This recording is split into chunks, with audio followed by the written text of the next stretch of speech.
Hey y'all, it's Vaughn. I'm going to do a walkthrough of the Tunisian tutorial that I dropped for National Crochet Month. Don't mind if you see me looking up from time to time, as I'm literally going to walk you through the handout. So what I'm going to do is start with a chain of 11, actually 12. So let me do this off camera because it'll be faster. 1, 2, 3, 4, 5, 6, 7, 8, 9, 10, 11, 12. Now, how I prefer to do my first row is to work into the back bump of my chain. This is your chain facing you. What I do is turn mine over so you can see the middle bumps in the back, and those are where I will be picking up my loops. You will start with the second chain, so you skip your first one. The loop on the hook does not count. You skip that chain and you pull up a loop in the back of that second chain. Now you leave that loop on the hook, and you'll do that in each chain across. You don't have to skip any more. So bear with me as I watching myself.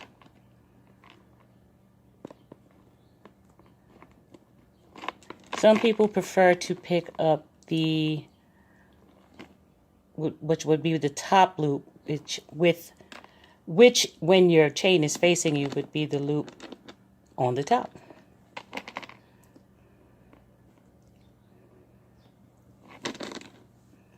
Okay, and again, this is just a quick walkthrough to explain the anatomy of Tunisian as well. So what I'm doing now is a forward pass. So I'm picking up loops and keeping them on the hook. And those are creating your vertical bars. Almost at the end. The other beauty of Tunisian is that if you're only doing a few stitches, you don't need the specialty hook. Any hook will work fine, as long as you don't put on so many that they'll scoot off the back end of your hook. In which case, a little tip or tidbit for you: if you can find the stitch holder, stitch stopper that knitters put on the end of their needles to keep from losing their stitches, you could do that as well. Okay, so now we have, and I started with 12 chains. So we have 1, 2, 3, 4, 5, 6, 7, 8, 9, 10, 11, 12. You should always have the same number of loops or vertical bars as you start with your chain, as your starting chain.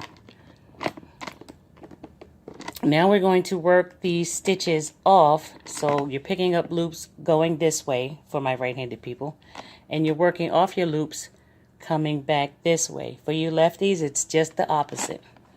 So now that you're at the end of the row, you're going to chain 1, so you'll have height. And now you're going to yarn over and go through 2, which is the chain you just made and the vertical bar. Yarn over and go through 2 loops. Again, that chain and your vertical bar. And you repeat that all the way across. So it's as if you're going through 2 stitches, but you're going through that chain that you just made and your vertical bar.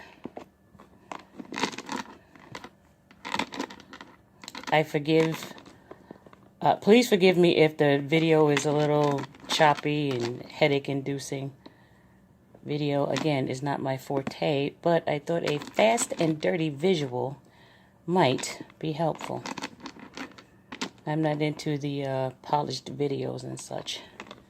I don't have that kind of time. I'd rather share the information than be that fancy. And hope that you still get it. And now you're at the end of the row, so you're going to yarn over and go through that last chain and your vertical bar, and now you have 1 row of Tunisian. This is your foundation chain, the chain where we started everything, and it has a tendency to curl, so don't worry, it's not you. It's the nature of the beast. So now you have your vertical bars here, and as you work back across, it created a horizontal chain. So that's what you see here at the top. Now, just to make sure I've covered everything, picking up in the back loop of the chain is referred to as the Japanese method. Should you see that anywhere else, you'll recognize what that means. I prefer that because of the edge, the border that it will give you. When you're finished, the top will pretty much look like this as well. And your sides will basically have chains that run up down that are similar to what it looks like on a finished knit piece. And again, you should have the same number of vertical bars as the number of chains that you started with. So now you have one complete row of Tunisian. And now you'll get to see how to work into the vertical bars that you just created. So you're never going to pick up that first one. That's what this is here. So you're going to go under your vertical bar and pull up a loop. And remember, in working in this direction, everything stays on the hook. You go under your next vertical bar, and forgive the noise, those are my bracelets I forgot to take off. So you're going to pull up your loop under the vertical bar all the way across.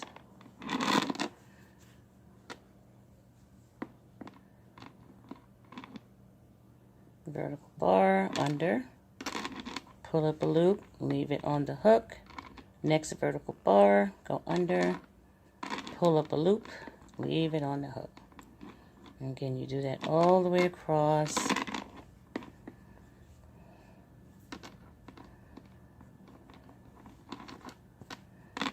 I need more fingers.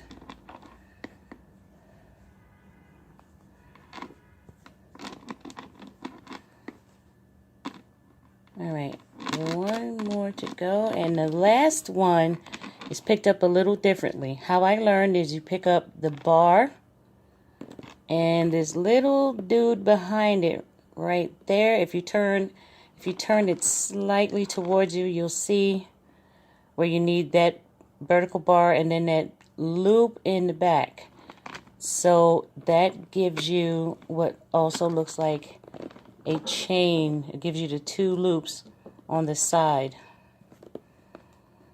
and just gives you an easier edge to work into if you're doing a border, or a neater edge if you're not. Again, chain one only for the first time, because that's going to give you the height for the horizontal row, which look like chains to come back through. So you're going to go through that chain and your first vertical bar. Yarn over, go through that chain and the next vertical bar. Pull up a loop, yarn over, and pull through your next vertical bar. Yarn over, pull through that chain and your next vertical bar. Yarn over, pull through your chain, next vertical bar.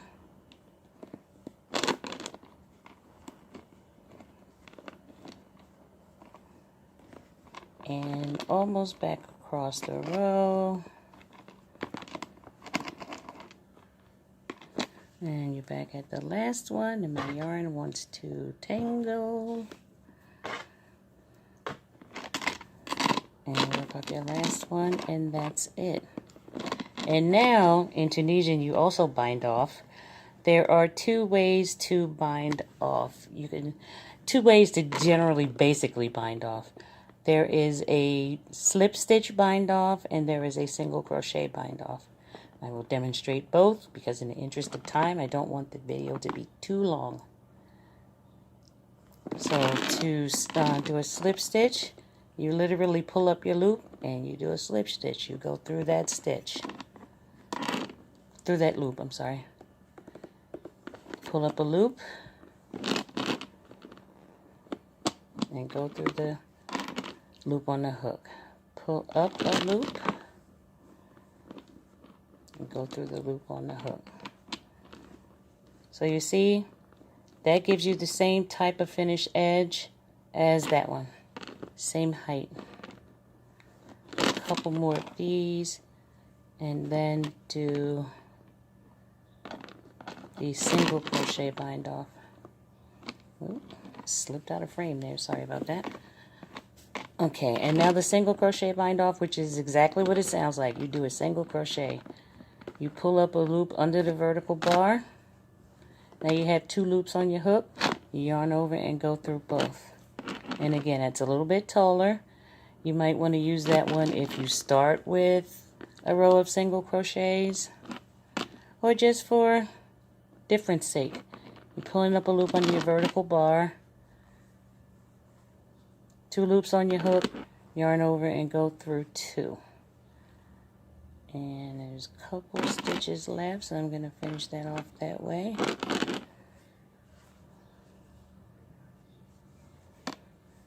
And it's the last one before your edge stitch.